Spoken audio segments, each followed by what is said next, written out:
కోటబొమ్మాలి పంచాయతీ కోటబొమ్మాలి గ్రామంలో కోటబొమ్మాలి 1 and 2 సచివాలయాల volunteers. మేము జగన్మోహన్ రెడ్డి గారు అధికారంలోకి వచ్చిన తర్వాత 2019 నుంచి గత 5 సంవత్సరాలుగా గ్రామ వాలంటీర్లుగా ప్రజలకు సేవ చేస్తున్నాం.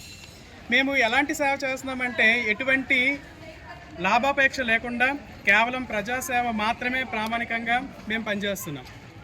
అయితే ఏ ముఖ్యమంత్రి అధికారంలో ఉన్నా మేము మొదట సంతకం పెట్టింది ప్రజాసేవ చిన్న సంతకం పెట్టాం కాబట్టి మేము ఆ మాటకే కట్టుబడి ఉండి పనిచేస్తున్నాం.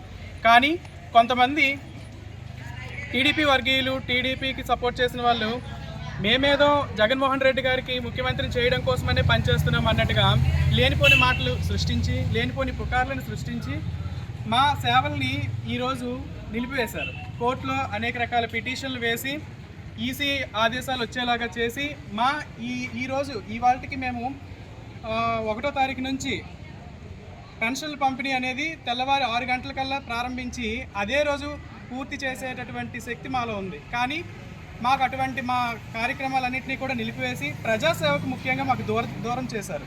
ఇది మేము రాజీనామా మమ్మల్ని మా పదవుల నుంచి తీసేశారా ఉంచారా పక్కన పెడితే మేము చేస్తున్న పనికి ఆటంకం అనేది మేము అవమానకరంగా భావిస్తున్నాం. కాబట్టి మేము వాలంటీర్లుగా ఈరోజు మూకుమ్మడిగా రాజీనామా చేస్తున్నాం.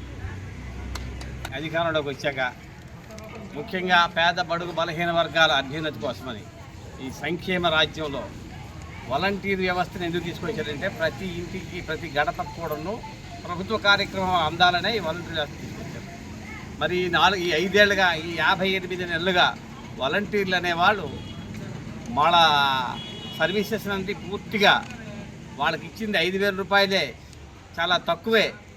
అయినప్పటికీ కూడాను దాన్ని ప్రతిఫలం ఆశించకుండా ప్రతి పేద బడుగు బలహీన వర్గాలకి, ప్రతి ముసలి వాళ్ళకి, వికలాంగులకి, ఇంట్లో నడవలేని వాళ్ళకి కూడాను, మంచం మీద ఉన్న వాళ్ళకి, హాస్పిటల్లో ఉన్న వాళ్ళకి కూడా తీసుకెళ్ళి పెన్షన్ ఇవ్వడం అనే కార్యక్రమమే కాదు, అన్ని రకాల కార్యక్రమాలు కూడాను ఈరోజు సర్వీస్ చేశారు. మరి కరోనా సర్వీస్ టైంలో ఎలాగైతే బియ్యం మూటలు కూడా మోసి వాళ్ళ ఇంటికి అప్పచెప్పారు, కూరగాయలు తీసుకెళ్ళి అప్పచెప్పారు.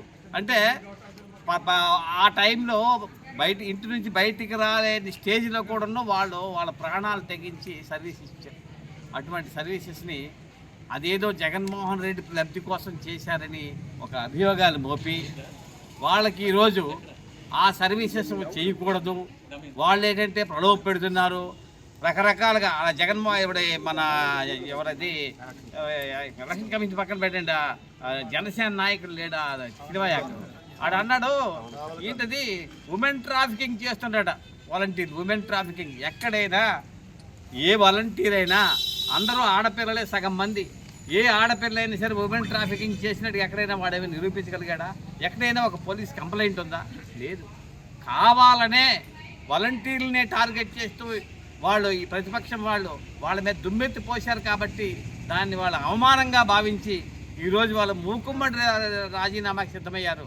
వాళ్ళని అప్రిషియేట్ చేస్తున్నాం. వాళ్ళు ధన్యులు. ఎట్టి పరిస్థితుల్లోనూ ఈ ప్రతిపక్షం తరగ కుట్రను భగ్నం చేయడానికి మేమందరం సిద్ధంగా ఉన్నాం. జగన్మోహన్ రెడ్డి మళ్ళీ అధికారంలోకి వచ్చాక వాళ్ళకి సమానమైన న్యాయం చేస్తామనేసి ఈ రకంగా మేము వాళ్ళకి హామీ ఇస్తున్నాం. జై జగన్. జై జగన్.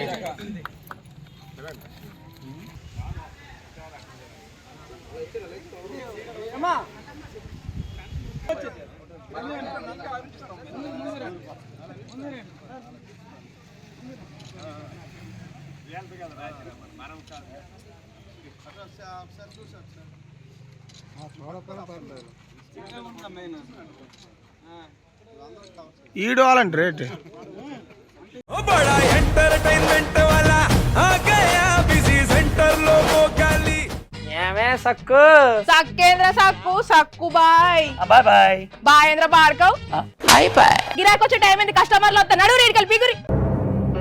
కస్టమర్లు వస్తున్నారు కదా, మాత్రం పొగరు ఉంటుంది మరి. తగ్గించేద్దాం పొగర్ని. డబ్బులు కట్టేస్తావేంటి కొంప తీసి? లేదు, కస్టమర్లు ఆపేద్దాం. పదా మరి మన బిజినెస్ స్టార్ట్ చేద్దాం.